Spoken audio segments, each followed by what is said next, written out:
কন্টেন্টটি AI এর সাহায্যে তৈরি করলেও প্রতিটি তথ্য মানুষ দ্বারা যাচাই বাছাই করা হয়। এআই এখানে একটি শক্তিশালী সহকারী, মূল চালক নয়। আসসালামু আলাইকুম। দ্য ডিপ ডাইভের আজকের পর্বে আপনাদের স্বাগত। আমরা আজ একটা ইউটিউব লেকচারের গভীরে ডুব দেব। লেকচারটার বিষয়বস্তু কিন্তু বেশ চমকপ্রদ। সব কিছু তত্ত্ব বা থিওরি অফ এভরিথিং নিয়ে একটা পূর্ণাঙ্গ আলোচনা। হ্যাঁ, এই আলোচনাটা শুধু প্রচলিত বিজ্ঞান কি বলছে তাই নয়, বরং সেটা সীমাবদ্ধতা আর এক বিকল্প বাস্তবতার চিত্রও তুলে ধরে। ঠিক, আমরা তো দেখব বিজ্ঞান আমাদের উৎস, আমাদের পরিচয়, ভবিষ্যৎ নিয়ে কি বলে। কিন্তু শুধু তাই নয়, ওই বৈজ্ঞানিক তত্ত্বগুলোর মধ্যেই কিছু ফাঁক ফোকর, কিছু প্রশ্ন কিন্তু রয়েই গেছে। একদম। আর সেই প্রশ্নগুলোর উত্তর খুঁজতে গিয়েই লেকচারটা দর্শন, কোয়ান্টাম মেকানিক্স, এমনকি কিছু আধ্যাত্মিক অভিজ্ঞতার দিকেও হাত বাড়িয়েছে। একটা কম্পন ভিত্তিক বা ভাইব্রেশনাল মডেলের কথা বলছে। ইন্টারেস্টিং। তাহলে আমাদের আজকের যাত্রাপথটা এরকম দাঁড়াচ্ছে। প্রথমে আমরা বিজ্ঞানের জানা কথাগুলো একটু ঝালিয়ে নেব। বিগ ব্যাং, বিবর্তন, নিউরোসায়েন্স। তারপর দেখব সেগুলোর কি কি সমালোচনা বা চ্যালেঞ্জ ওই লেকচারে তুলে ধরা হয়েছে। ঠিক। আর সবশেষে এই বিকল্প মডেলটা, এই কম্পন ভিত্তিক বা আধ্যাত্মিক দৃষ্টিকোণটা ঠিক কি বলতে চাইছে সেটা বোঝার চেষ্টা করব। তো শুরু করা যাক। অবশ্যই। আচ্ছা, তাহলে প্রথমে আসি মহাবিশ্বের প্রচলিত বৈজ্ঞানিক ব্যাখ্যায়। বিগ ব্যাং তত্ত্ব, এটা তো মনে হয় আমরা সবাই কমবেশি জানি, তাই না? হ্যাঁ, একটা চন্দ্র শক্তির বিস্ফোরণ হলো, আর তারপর থেকেই এই যে এত গ্রহ, নক্ষত্র, ছায়াপথ, কৃষ্ণগহ্বর, এসব কিছু শুরু। আর এই বিশাল মহাবিশ্বে প্রাণের গল্পটা কিভাবে শুরু হলো? সেখানে আসছে বিবর্তনবাদ। ঠিক, চার্লস ডারউইনের ধারণা। খুব সরল জীবন থেকে শুরু, তারপর জিনের মধ্যে কিছু র্যান্ডম এলোমেলো পরিবর্তন বা মিউটেশন হতে থাকলো। আর পরিবেশের সাথে যারা সবচেয়ে ভালোভাবে খাপ খাইয়ে নিতে পারল তারাই টিকে রইল, সার্ভাইভাল অফ দ্য ফিটেস্ট আর কি। এভাবেই ধীরে ধীরে জটিল থেকে জটিলতর প্রাণের উদ্ভব, আর একদম শেষে আসলো মানুষ। আর মানুষের তো বিশেষত্বই হলো তার ভাষা, তার জ্ঞান ধরে রাখা, আর সেটা পরের প্রজন্মের কাছে পৌঁছে দেওয়ার ক্ষমতা। একদম। তাহলে মহাবিশ্ব হলো, প্রাণ হলো, এবার আসি মানুষের মনে। আমাদের চিন্তা, চেতনা, স্মৃতি, নিউরোসায়েন্স কি বলে এই ব্যাপারে? নিউরোসায়েন্সের ব্যাখ্যাটা অনেকটা এরকম যে আমাদের মস্তিষ্ক একটা সুপার কম্পিউটারের মতো। চারপাশ থেকে ইনফরমেশন নিচ্ছে, সেগুলোকে ফিল্টার করছে। হ্যাঁ, সব তথ্য তো আর মনে রাখার দরকার নেই। কিছু স্বল্প মেয়াদে থাকছে, কিছু আবার দীর্ঘমেয়াদী স্মৃতিতে চলে যাচ্ছে। আর এখানে আবেগের একটা বড় ভূমিকা আছে। কোনো ঘটনায় যদি আবেগ জড়িয়ে থাকে, সেটা মনে থাকার সম্ভাবনা অনেক বেশি। আচ্ছা।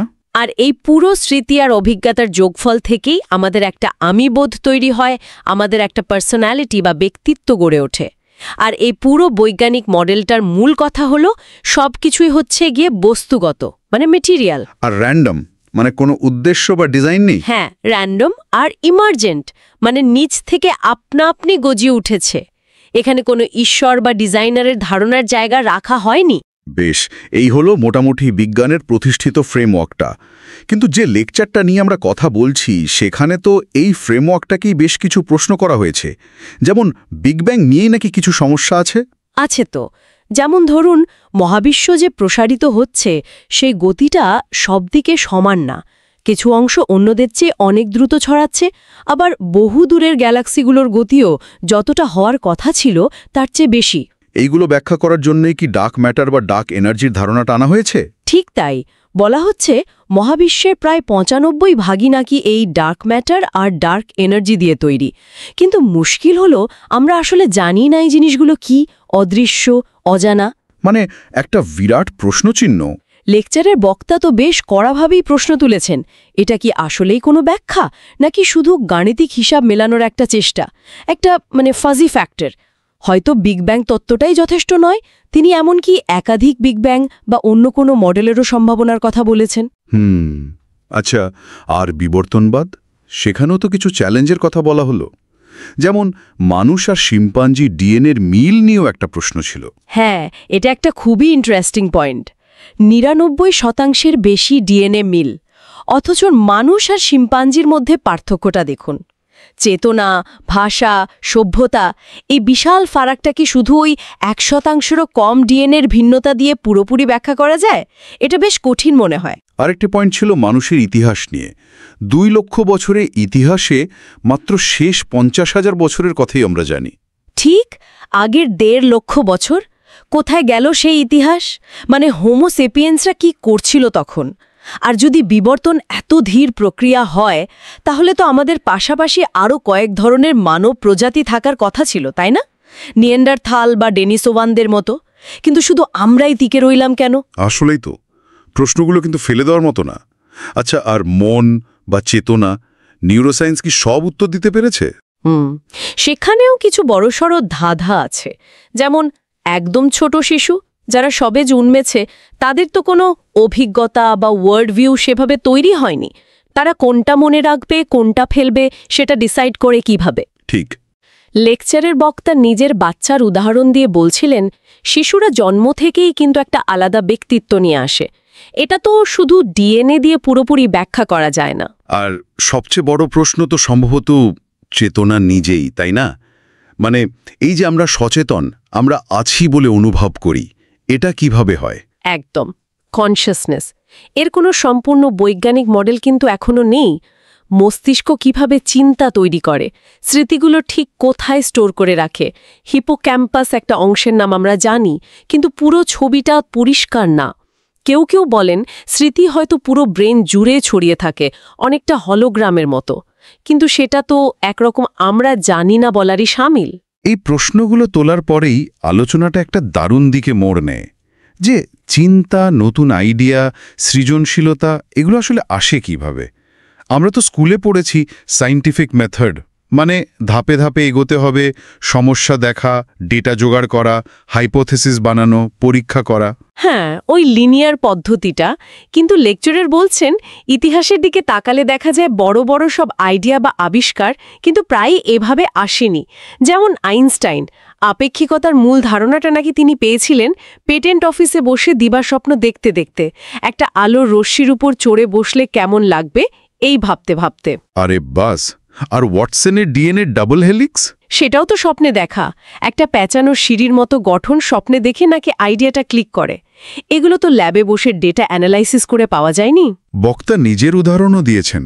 বই লেখার সময় নাকি সেরা আইডিয়াগুলো আসে যখন তিনি রিল্যাক্সড থাকেন, হয়তো বিছানায় শুয়ে আছেন বা পার্কে হাঁটছেন। ক্লাসে পড়ানোর সময়ও নাকি স্ক্রিপ্ট ফলো করেন না। হ্যাঁ, উনি বলছিলেন যে তিনি অডিয়েন্সের দিকে তাকিয়ে তাদের এনার্জি বা ভাইবটা বোঝার চেষ্টা করেন, আর তারপর যেন ওপর থেকে বা অন্য কোথাও থেকে তথ্যগুলো আসতে থাকে। এটা শুনতে একটু অন্যরকম লাগতে পারে, কিন্তু মূল কথাটা হলো সৃজনশীলতার উৎসটা সবসময় লজিক্যাল বা ধাপে ধাপে এগোয় না। ঠিক। ওই সায়েন্টিফিক মেথডটা হয়তো একটা আইডিয়া পাওয়ার পর সেটাকে গুছিয়ে তোলা, পরীক্ষা করা বা অন্যদের বোঝানোর জন্য জরুরি। কিন্তু আসল আইডিয়াটা, ওই ইউরেকা মোমেন্টটা, সেটা অনেক সময় আসে ইনটুইশন থেকে, কল্পনা থেকে বা স্বপ্ন থেকে। এর জন্য হয়তো একটা খোলা মন আর মহাবিশ্বের ওপর একটু ভরসা রাখা দরকার। এই যে অন্য কোথাও থেকে আইডিয়া আসা বা ইনটিউশন, এই ধারণাটা আমাদের কিছু রহস্যময় অভিজ্ঞতার দিকে নিয়ে যায়, যেগুলোর কথাও লেকচারে এসেছে। যেমন নিয়ার ডেথ এক্সপিরিয়েন্স বা এনডিইজ। হ্যাঁ, এনডিইজ। হাজার হাজার কেস স্টাডি আছে। মানুষ যারা ক্লিনিক্যালি মারা গেছেন, মানে হার্ট বন্ধ, ব্রেন অ্যাক্টিভিটি নেই, কিন্তু পরে আবার বেঁচে উঠেছেন, তাদের অভিজ্ঞতার মধ্যে কিন্তু আশ্চর্য রকমের মিল পাওয়া যায়। কিরকম মিল? প্রায় সবাই একটা টানেলের মতো দেখার কথা বলেন, যার শেষে খুব উজ্জ্বল আলো। সেই আলোয় পৌঁছানোর পর একটা তীব্র, শর্তহীন ভালোবাসা আর শান্তির অনুভূতি হয়। অনেকে বলেন তাদের পুরো জীবনটা চোখের সামনে ভেসে ওঠে ভালো মন্দ সব কাজ, কিন্তু কোনো জাজমেন্ট থাকে না, থাকে শুধু বোঝা আর ক্ষমা। আর তারপর অনেকে বলেন তাদের একটা চয়েস দেয়া হয় ফিরে যাবেন কি না। যারা ফিরে আসেন তারা প্রায় সবাই বলেন যে পৃথিবীতে তাদের কিছু কাজ বাকি আছে, অথবা এই অভিজ্ঞতাটা অন্যদের জানানো দরকার। আর ফিরে আসার পর তারা মানুষ হিসাবে আমূল বদলে যান, অনেক বেশি পরোপকারী, আধ্যাত্মিক আর মৃত্যুকে ভয় পান না। এটা সত্যি ভাবার মতো বিষয়। আচ্ছা, শুধু এনডি নয়, সাইকেডেলিক জাতীয় জিনিসের ব্যবহারের কথাও কি এসেছে? হ্যাঁ, এসেছে। বিভিন্ন আদিবাসী সংস্কৃতিতে শামানরা বিশেষ ধরনের গাছ বা মাশরুম ব্যবহার করতেন চেতনার অন্য স্তরে যাওয়ার জন্য বা নিরাময়ের জন্য। মজার বিষয় হল পৃথিবীর বিভিন্ন প্রান্তে ভিন্ন ভিন্ন মানুষ একই ধরনের সাইকেডেলিক ব্যবহার করে প্রায় একই রকম প্রতীকী দর্শন পেয়েছেন। যেমন ধরুন একটা মহাজাগতিক সাপের মতো উরুবম দেখা, যার প্যাঁচানো গঠনটা অনেকটা ডিএনএ ডাবল হেলিক্সের মতো। হাজার হাজার বছর আগের গুহাচিত্রেও এই ধরনের মোটিভ পাওয়া যায়। এর মানে কি? কাকতালীয়, নাকি এর পেছনে গভীর কোনো অর্থ আছে? ধ্যান বা মেডিটেশনের মাধ্যমেও কি একই ধরনের অভিজ্ঞতা সম্ভব? লেকচার অনুযায়ী হ্যাঁ, গভীর ধ্যানেও অনেকে ওই আলো দেখা, মহাজাগতিক একাত্মতা বোধ করা বা জীবনের গভীর অর্থ উপলব্ধি করার কথা বলেন। এমনকি দান্তের ডিভাইন কমেডির মতো ক্লাসিক সাহিত্যেও স্বর্গ, নরক, ঈশ্বর বা মহাবিশ্বের যে বর্ণনা পাওয়া যায় তার সাথে এনডি বর্ণনার মিল দেখে অনেকে অবাক হন, যদিও দান্তে নিজে এনডি করেছিলেন বলে জানা যায় না। তার মানে একদিকে বিজ্ঞানের বস্তুনিষ্ঠ ব্যাখ্যা আর আরেকদিকে এইসব গভীর ব্যক্তিগত, আধ্যাত্মিক বা বলতে পারেন অস্বাভাবিক অভিজ্ঞতা। লেকচারটা এই দুটোকে এক সুতোয় বাঁধার চেষ্টা করেছে, আর তার জন্য সাহায্য নিয়েছে দর্শন আর কোয়ান্টাম মেকানিক্সের। শুরুটা ইমানুয়েল কান্টকে দিয়ে। হ্যাঁ, কান্ট। উনার মূল কথাটা ছিল বেশ বিপ্লবী।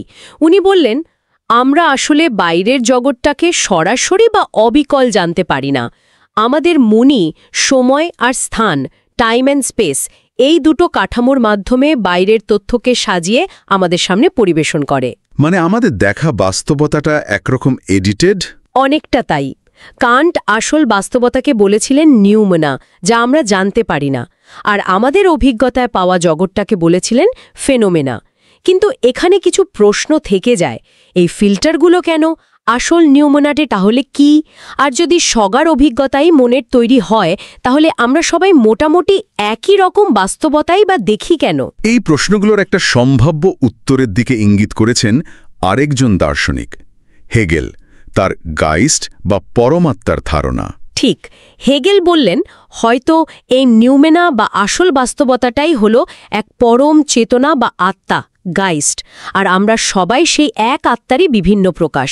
যদি তাই হয়, তাহলে আমাদের ব্যক্তিগত অভিজ্ঞতা ভিন্ন হলেও তার পেছনে একটা কমন গ্রাউন্ড বা সাধারণ ভিত্তি থাকে। আর এখানেই কোয়ান্টাম মেকানিক্সের আবিষ্কারগুলো দারুণভাবে মিলে যায়, তাই না? একদম। কোয়ান্টাম ফিজিক্স তো আমাদের বস্তু জগৎ সম্পর্কে ধারণাই পাল্টে দিয়েছে। বলছে একদম মূলে গেলে কোনো কঠিন বস্তু কণা বলে কিছুই নেই, সবই শক্তি বা তথ্যের কম্পন, ভাইব্রেশনস বা কোয়ান্টাম ফিল্ডস। ইলেকট্রনগুলো তো নির্দিষ্ট জায়গায় থাকে না, মেঘের মতো ছড়িয়ে থাকে। হ্যাঁ, সম্ভাবনার মেঘ, ইলেকট্রন ক্লাউড। আর কণাগুলো একই সাথে কণা এবং তরঙ্গ দুটো ধর্মই দেখাতে পারে, ওয়েভ পার্টিকেল ডুয়ালিটি। কিন্তু সবচেয়ে অবাক করা বিষয় হল অবজার্ভার এফেক্ট, যে আমরা যখন দেখি তখনই বাস্তবতা তৈরি হয়। ব্যাপারটা অনেকটা সেরকমই দাঁড়াচ্ছে। একটা কোয়ান্টাম সিস্টেমকে যখন পর্যবেক্ষণ করা হয়, তখন তার ওই সম্ভাবনার তরঙ্গ অবস্থাটা, ওয়েভ ফাংশন ভেঙে পড়ে একটা নির্দিষ্ট বাস্তবতায় পরিণত হয়। এর মানে কি এই যে চেতনা বা পর্যবেক্ষণই বাস্তবতাকে তৈরি করছে? শ্রোডিঙ্গারের সেই বিখ্যাত বিড়ালের উদাহরণটা তো এখানেই আসে। বাক্স না খুললে বিড়ালটা জীবিতও না, মৃতও না, দুটোই। হ্যাঁ, আর ইউজিং ভিগনারের ভিগনাস ফ্রেন্ড চিন্তা পরীক্ষাটা বিষয়টাকে আরও জটিল করে তোলে। এটা প্রশ্ন তোলে, তাহলে কি কোনো বস্তুনিষ্ঠ বা অবজেক্টিভ বাস্তবতাই নেই, যা পর্যবেক্ষকের উপর নির্ভর করে না? তাহলে কি আমরা প্রত্যেকেই যার যার নিজস্ব বাস্তবতা তৈরি করছি? এটা কিন্তু খুবই গভীর আর একটু মাথা ঘুরিয়ে দেওয়ার মতো ধারণা। তাহলে এই সব সূত্র, Kant, Hegel, quantum physics, NDE, সৃজনশীলতার উৎস, এইসব মিলিয়ে লেকচারটা বাস্তবতার একটা বিকল্প মডেল প্রস্তাব করছে। সেটার মূল কথাগুলো কি? মূল আইডিয়াটা বেশ সরল আবার গভীরও। সেটা হলো সবকিছু, একদম সবকিছুই আসলে কম্পন বা শক্তি। আর এই শক্তি বা কম্পন আসলে তথ্য বা ইনফরমেশন। আচ্ছা। আর আমাদের মস্তিষ্কটা এটা শুধু মাথার খুলির ভেতরের একটা মাংসপিণ্ড নয়, এটা বরং একটা অ্যান্টেনা বা রিসিভারের মতো, যা এই মহাজাগতিক ইনফরমেশন ফিল্ডের সাথে কানেক্টেড। আমরা প্রতিনিয়ত সেখান থেকে তথ্য নিচ্ছি। আর আমাদের অভিজ্ঞতাগুলো, স্মৃতি? আমাদের অভিজ্ঞতাগুলো ওই গ্রহণ করা তথ্যের সাথে মিশে স্মৃতি তৈরি করছে। কিন্তু এখানেই শেষ নয়। তাহলে স্মৃতিগুলো কোথায় যাচ্ছে? লেকচারের ব্যাখ্যা অনুযায়ী এই স্মৃতি, অভিজ্ঞতা, আবেগ এগুলো শুধু আমাদের মধ্যে থাকছে না, এগুলো আবার ওই মহাজাগতিক তথ্যক্ষেত্রে ফিরে যাচ্ছে, সেখানে একটা ছাপ ফেলছে, অনেকটা ইন্টারনেটের মতো ভাবুন। ইন্টারনেটের মতো কিভাবে? আমরা যেমন ইন্টারনেট থেকে তথ্য নিই, আবার নিজেরা কন্টেন্ট তৈরি করে সেখানে যোগ করি, যা অন্যদের প্রভাবিত করে, ইন্টারনেটকে বদলায়। তেমনি আমরা মহাবিশ্ব থেকে তথ্য পাই, আবার আমাদের চেতনা, অভিজ্ঞতা, কল্পনা দিয়ে আমরাও মহাবিশ্বকে প্রভাবিত করছি, তাকে সমৃদ্ধ করছি। তার মানে আমরা শুধু দর্শক নই, অংশগ্রহণকারী। ঠিক। দান্তের একটা রূপক ব্যবহার করে বলা যায়, এক পরম সত্তা বা মোনাড, ঈশ্বর, কম্পিত হয়ে জোড়া শক্তি বা ডায়াড তৈরি করে। সেই কম্পনের মাত্রা কমতে কমতে বস্তু জগৎ, ম্যাটার তৈরি হয়। তাহলে এই মডেলে আমাদের মানুষের জীবনের উদ্দেশ্যটা কি দাঁড়াচ্ছে? আমরা এখানে কেন এসেছি? উদ্দেশ্যটা বেশ সুন্দর। বলা হচ্ছে, উচ্চতর জগৎ বা আধ্যাত্মিক জগৎ হয়তো নিখুঁত, পারফেক্ট, সেখানে হয়তো পরিবর্তন বা নতুন কিছু সৃষ্টির সুযোগ কম। আমাদের এই পৃথিবীতে আসা, এই শরীর ধারণ করা, কর্পোরিয়াল এক্সিস্টেন্স, ভুল করা, কষ্ট পাওয়া, ভালোবাসা, এই সব কিছুর মধ্যে দিয়ে আমরা নতুন অভিজ্ঞতা, নতুন কল্পনা তৈরি করি। আর এই নতুনত্বটাই মহাবিশ্বের চেতনাকে প্রসারিত করে। হ্যাঁ, আমরা যেন মহাবিশ্বের হয়ে স্বপ্ন দেখছি, তার কল্পনার জগৎকে আরও বিস্তৃত করছি। এই দুঃখ, কষ্ট, ভুল করার স্বাধীনতা না থাকলে তো নতুন কিছু তৈরি হতো না। বাহ, বেশ কাব্যিক একটা ধারণা। আচ্ছা, এই পুরো প্রক্রিয়াটা চলার জন্য কি কোনো মূল নীতি বা অপারেটিং প্রিন্সিপালের কথা বলা হয়েছে? হ্যাঁ, 3টে প্রধান নীতির কথা বলা হয়েছে: মুক্ত ইচ্ছা, ফ্রি উইল, ভালোবাসা, লাভ, আর মৃত্যু। মুক্ত ইচ্ছা কেন জরুরি? কারণ মুক্ত ইচ্ছা না থাকলে তো নতুন অভিজ্ঞতা বা কল্পনা তৈরি হবে না, আমরা রোবটের মতো হয়ে যাব। ভালোবাসা হলো সেই ঐশ্বরিক স্ফুলিঙ্গ যা আমাদের উৎসের দিকে, ভালোর দিকে টানে, এটা হলো সংযোগের শক্তি। আর মৃত্যু, সেটা তো ভয়ের ব্যাপার। এই মডেলে মৃত্যু কিন্তু শেষ নয়, এটা একটা ট্রানজিশন, একটা দশা পরিবর্তন, একটা সুযোগ ফিরে তাকানোর, শেখার এবং আবার শুরু করার। স্বর্গ আর নরকের ধারণাকেও এখানে অন্যভাবে দেখা হয়েছে। কিভাবে? ভালোবাসা, করুণা, ক্ষমা এগুলো আমাদের উৎসের, মোনাডকে দিকে নিয়ে যায়, উচ্চতর কম্পাঙ্কে, এটাই স্বর্গীয় অবস্থা। আর ঘৃণা, ভয়, স্বার্থপরতা এগুলো আমাদের নিম্ন কম্পাঙ্কে আটকে রাখে, একটা বিচ্ছিন্নতার অনুভূতি তৈরি করে, এটাই নরক যন্ত্রণা। ইন্দ্রের জালের মতো একটা উপমাও তো ছিল। হ্যাঁ, ইন্দ্রের জাল, যেখানে অসংখ্য মুক্ত এমনভাবে ঝোলানো যে প্রতিটি মুক্ত বাকি সব মুক্তকে প্রতিফলিত করে। একজনের আলো বাড়লে সবার আলো বাড়ে, আমরা সবাই সংযুক্ত, একে অপরের অংশ। কিন্তু একটা খটকা লাগছে, যদি এই ধরনের জ্ঞান বা বিশ্ববিখ্যাত পুরনো দিনের মানুষদের জানা ছিল, যেমনটা লেকচারে ইঙ্গিত করা হচ্ছে, তাহলে আমরা এটা ভুলে গেলাম কি করে? কিভাবে আমরা এই সামগ্রিক দৃষ্টি থেকে সরে এসে এত বস্তুবাদী, যান্ত্রিক একটা মডেলে আটকে গেলাম? লেকচারটিতে এখানে একটা দ্বন্দ্বে কথা বলা হয়েছে, যেন দুটো শক্তির মধ্যে একটা লড়াই চলছে। স্বর্গ, যা চেতনা, সংযোগ, ভালোবাসার প্রতীক, আর নরক, যা বস্তুবাদ, বিচ্ছিন্নতা, নিয়ন্ত্রণের প্রতীক। আর মানুষ তার মুক্ত ইচ্ছা নিয়ে এই দুয়ের মাঝখানে? ঠিক। লেকচারারের মতে একটা পক্ষ হয়তো বস্তুবাদ আর প্রযুক্তিকেই বেছে নিয়েছে, কারণ এর মাধ্যমে ক্ষমতা আর নিয়ন্ত্রণ কায়েম করা সহজ। আর এই নিয়ন্ত্রণ ধরে রাখার জন্য সাধারণ মানুষকে তার আসল পরিচয়, তার আধ্যাত্মিক উৎস থেকে দূরে সরিয়ে দেওয়াটা জরুরি। কিভাবে সেটা করা হয়েছে বা হচ্ছে? ঈশ্বর বা পরম সত্তার ধারণা ভুলিয়ে দিয়ে মৃত্যুকে একটা চূড়ান্ত ভয়ের বিষয় হিসেবে প্রতিষ্ঠা করে। যদি মানুষ মনে করে বস্তুই সব আর মৃত্যুর পরেই সব শেষ, তাহলে সে জাগতিক লোভ আর ভয়ের দ্বারা সহজেই নিয়ন্ত্রিত হবে। আর বিজ্ঞানকে কি এই কাজে ব্যবহার করার কথা বলা হয়েছে? লেকচারে সেরকমই ইঙ্গিত দেওয়া হয়েছে। বিজ্ঞানের যে ব্যাখ্যাটা বস্তুবাদী, যান্ত্রিক, সেটাতেই বেশি প্রচার করা হয়েছে। এমনকি ট্রান্সহিউম্যানিজমের মতো আইডিয়া, প্রযুক্তি দিয়ে মৃত্যুকে জয় করা, মানুষের চেতনা কম্পিউটারে আপলোড করে দেওয়া, এগুলোকেও একরকম মানুষকে এই বস্তুগত জগতেই চিরতরে আটকে ফেলার চেষ্টা হিসেবে দেখা হয়েছে, আধ্যাত্মিক মুক্তির পথ বন্ধ করার চেষ্টা। এই নিয়ন্ত্রণের জন্য কোনো নির্দিষ্ট কৌশল বা সংগঠনের কথাও কি বলা হয়েছে? হ্যাঁ, কিছু বেশ বিতর্কিত প্রসঙ্গের অবতারণা করা হয়েছে, যেমন জটিল আমলাতন্ত্র তৈরি করে সিস্টেমকে অস্বচ্ছ রাখা, গোপন সংগঠন চালানো, যেখানে সদস্যরা নিয়ম ভাঙার ট্রান্সগ্রেশনের মাধ্যমে একে অপরের সাথে ব্ল্যাকমেলের সম্পর্কে জড়িয়ে থাকে এবং এক ধরনের উল্টো ধর্মতত্ত্ব বা এসক্যাটোলজি অনুসরণ করা। উল্টো ধর্মতত্ত্ব মানে যা কিছু ভালো, পবিত্র, যেমন ঐক্য, ভালোবাসা, সত্য, সেগুলোকে বিকৃত করা বা উল্টে দেওয়া, যেমন অ্যাজ অ্যাবাভ সো বিলো। এই গভীর আধ্যাত্মিক কথাটাকে বিকৃত করে বলা যে নিচের জগৎকে, মানুষকে যত কলুষিত করা যাবে ততই ওপরের জগৎ, তাদের কল্পিত শয়তানি সত্তা শক্তিশালী হবে। মূল লক্ষ্য হল মানুষকে বস্তু আর প্রযুক্তির উপাসনা করানো, আধ্যাত্মিক জগৎ থেকে পুরোপুরি বিচ্ছিন্ন করে ফেলা। পুরো বিষয়টাকে একটা উপলব্ধির যুদ্ধ বা ওয়ার অফ পারসেপশন বলা হয়েছে। এটা তো বেশ হতাশাজনক একটা চিত্র। তাহলে কি কোনো আশার আলো নেই? এই বস্তুবাদী বা নরকের শক্তি কি শেষ পর্যন্ত জিতে যাবে? না, লেকচারের শেষটা কিন্তু বেশ আশাবাদী। বলা হচ্ছে এই নেতিবাচক শক্তি বা বস্তুবাদ চূড়ান্তভাবেই জিততে পারবে না। কেন পারবে না? কয়েকটি কারণ দেখানো হয়েছে। প্রথমত, মানুষের মুক্ত ইচ্ছা। মানুষ সবসময়ই সত্যকে বেছে নেওয়ার ক্ষমতা রাখে, দেরিতে হলেও। দ্বিতীয়ত, সত্যের নিজস্ব শক্তি। অন্ধকার যতই গভীর হোক, আলো ঠিক কি পথ খুঁজে নেয়। যখন যথেষ্ট সংখ্যক মানুষ সত্যটা উপলব্ধি করতে শুরু করে, তখন বাস্তবতার কাঠামোও বদলাতে শুরু করে। কারণ এই মডেলে আমাদের সম্মিলিত চেতনাই বাস্তবতাকে প্রভাবিত করে। আর কোনো কারণ? হ্যাঁ, মহাবিশ্বের নিজস্ব ভারসাম্য রক্ষার ব্যবস্থা বা ফেইল সেফ মেকানিজম আছে। যখন পৃথিবীতে নেতিবাচকতা বা ভারসাম্যহীনতা খুব বেড়ে যায়, তখন প্রকৃতি বা মহাজাগতিক শক্তি নিজেই হয়তো হস্তক্ষেপ করে। পুরনো দিনের মহাপ্লাবনের কাহিনীর মতো হয়তো সবকিছু ধুয়ে মুছে নতুন করে শুরু হয়।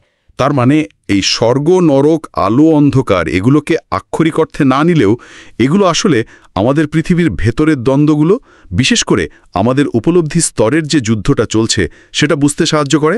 একদম। লড়াইটা আসলে আমাদের মনে।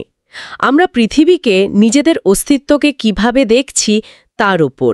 লেকচারটা প্রচলিত বৈজ্ঞানিক ব্যাখ্যার কিছু গুরুত্বপূর্ণ সীমাবদ্ধতা তুলে ধরেছে, আর একই সাথে বাস্তবতার একটা সম্পূর্ণ ভিন্ন কিন্তু ভীষণ আকর্ষণীয় ছবি আমাদের সামনে রেখেছে, যেখানে চেতনা, তথ্য, কম্পন, ভালোবাসা, কল্পনা এইগুলোর একটা বিশাল ভূমিকা আছে। এটা সত্যিই আমাদের বাধ্য করে নিজেদের নিয়ে, এই মহাবিশ্ব নিয়ে, আমাদের জীবনের উদ্দেশ্য নিয়ে নতুন করে ভাবতে। ঠিক তাই। হয়তো কোনো একটাই চূড়ান্ত উত্তর নয়, হয়তো সত্যটা এই সব কিছুর এক জটিল মিশ্রণ। নিঃসন্দেহে এক গভীর আলোচনা হলো আজ। হয়তো এই বিকল্প মডেলটার কথা ভাবলে একটা প্রশ্ন মনে জাগে। যদি আমাদের চিন্তা, আমাদের বিশ্বাস, আমাদের কল্পনাই বাস্তবতা তৈরিতে অংশ নেয়, তাহলে আমরা প্রতিদিন যা ভাবছি, যা করছি, তার মাধ্যমে আসলে কোন ধরনের জগৎ তৈরি করছি? এই ভাবনাটা না হয় আমাদের সবার সাথে আজকের মতো থাক। আল্লাহ হাফেজ। আল্লাহ হাফেজ। আলোচনাটি ভালো লাগলে লাইক ও কমেন্ট করুন এবং এমন আরও তথ্যবহুল আলোচনা শুনতে সাবস্ক্রাইব করুন।